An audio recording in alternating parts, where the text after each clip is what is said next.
عبادت صرف نماز روزہ ہی نہیں، شادی کرنا بھی عبادت ہے، نکاح بھی ایک عبادت ہے، نکاح کا بھی ایک ہے۔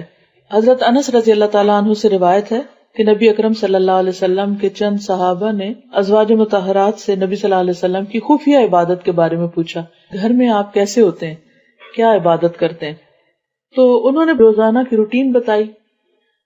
تو انہوں نے کہا کہ وہ تو اللہ کے رسول ہیں، ہم تو عام انسان ہیں، ہم تو بڑے گناہ گار ہیں۔ تو ایک نے کہا کہ میں تو گوشت نہیں کھاؤں گا، دوسرے نے کہا میں بستر پہ نہیں سوؤں گا، تیسرے نے کہا میں تو شادی نہیں کروں گا، جنگلوں میں نکل جاؤں گا، صرف عبادت کروں گا۔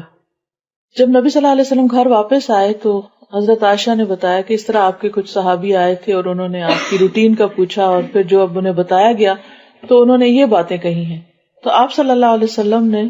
اس بات کو پسند نہیں کیا اور ایک خطبہ ارشاد فرمایا، اللہ تعالیٰ کی حمد و ثنا کی اور فرمایا ان لوگوں کو کیا ہو گیا ہے جنہوں نے ایسی اور ایسی باتیں کہی ہیں، میں رات کو نوافل بھی پڑھتا ہوں اور سوتا بھی ہوں، روزہ بھی رکھتا ہوں، یعنی نفلی روزہ بھی رکھتا ہوں اور چھوڑتا بھی ہوں، اور نکاح بھی کرتا ہوں۔ جو شخص میرے طریقے سے منہ موڑے اس کا مجھ سے کوئی تعلق نہیں۔ کرسچینٹی میں شادی نہ کرنا عبادت ہے، اس کو زیادہ پائس سمجھا جاتا ہے یا زیادہ نیکی کی بات سمجھی جاتی ہے کہ کوئی شخص کہے کہ میں نے شادی نہیں کرنی اور ساری زندگی اپنے آپ کو اپنے دین کی خدمت میں مشغول کرنا ہے۔ اور جو لوگ شادی نہیں کرتے پھر ان کو بہت ان کے دین میں اعلیٰ مقام دیا جاتا ہے، جیسے ننز ہوتی ہیں، مونکس ہوتے ہیں، یا جو لوگ کھاتے پیتے نہیں، گھروں کو چھوڑ کے نکل جاتے ہیں، جنگلوں میں رہتے ہیں، یہ صرف عبادت ہی عبادت کرتے ہیں۔ لیکن دین اسلام میں اس چیز کو پسند نہیں کیا گیا، لا رہبانیت فی الاسلام، اسلام میں رہبانیت نہیں۔ رہبانیت کا مطلب ہے دنیا کو چھوڑ دینا۔ ہمارے دین میں دنیا میں رہتے ہوئے، دنیا کے کام کرتے ہوئے اللہ کو یاد کرنا، اللہ کی عبادت کرنا، یہ زیادہ نیکی کا کام ہے بنسبت اس کے کہ سب کچھ چھوڑ کے انسان صرف ایک طرف ہو جائے۔ تو نبی صلی اللہ علیہ وسلم نے یہ جو فرمایا کہ یہ میری سنت ہے، اور فمن رغب عن سنتی فلیس منی، جو میری سنت سے منہ موڑے وہ مجھ میں سے نہیں۔ اس لیے اس بات کو انکریج کیا گیا ہے کہ جب لڑکی یا لڑکا شادی کی عمر کو پہنچ جائیں تو پھر ماں باپ ان کے نکاح کی فکر کریں اور اس معاملے میں غیر ضروری تاخیر نہ کریں۔ اگر والدین کی غفلت کی وجہ سے بچوں نے کوئی غلط کام کیا تو اس کا گناہ ماں باپ پہ آئے گا۔ ہمارے یہاں بعض اوقات بعض گھرانوں میں ایسا ہوتا ہے کہ اچھا ابھی پڑھ رہے ہیں، پھر پڑھ چکتے ہیں تو اچھا جاب کر لیں، اب اسپیشلائزیشن کر لیں، اب گھر بنا لیں، اب گاڑی ہونی چاہیے، اب زندگی کا یہ سامان ہو، کرتے کرتے کرتے بعض اوقات بہت تاخیر کر دیتے ہیں شادی میں۔ ایسا نہیں کرنا چاہیے۔ بعض اوقات ایسا بھی دیکھنے میں آیا کہ پھر بچے جو ہیں وہ جب غلط رستوں پہ چل پڑتے ہیں تو وہ شادی سے انکار کر دیتے ہیں، اس میں ماں باپ کے لیے پھر اور پریشانی ہو جاتی ہے۔ حضرت ابو ہریرہ کہتے ہیں کہ رسول اللہ صلی اللہ علیہ وسلم نے فرمایا، جب ایسا شخص تمہارے پاس نکاح کا پیغام بھیجے جس کے دین اور اخلاق سے تم مطمئن ہو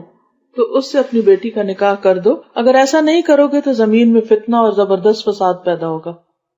کیونکہ سم ٹائم ہمارا جو سٹینڈرڈ ہوتا ہے وہ اتنا ہائی ہو جاتا ہے کہ ہم اخلاق، شرافت، تعلیم، ان چیزوں سے زیادہ یہ دیکھنے لگتے ہیں کہ کس کے پاس مال کتنا ہے، اور پھر ایک کے بعد ایک رشتہ ریجیکٹ کرتے رہتے ہیں۔ نتیجہ یہ ہوتا ہے کہ کئی خرابیاں شروع ہو جاتی ہیں۔ تو اس سے بھی روکا گیا ہے،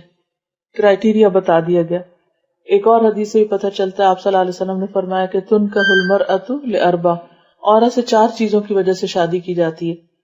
لمالہا ولحسبہا ولجمالہا ولدینہا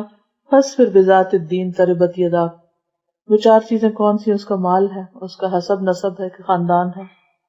اس کا جمال ہے یعنی خوبصورتی ہے، اور اس کا دین ہے۔ تو ہمیں یہ کہا گیا کہ اس کے دین کی وجہ سے اس کے ساتھ شادی کرو، کیونکہ اگر کوئی لڑکی اللہ سے ڈرتی ہوگی تو غلط کام نہیں کرے گی، اور اس طرح ایک اچھے خاندان کی بنیاد رکھی جائے گی۔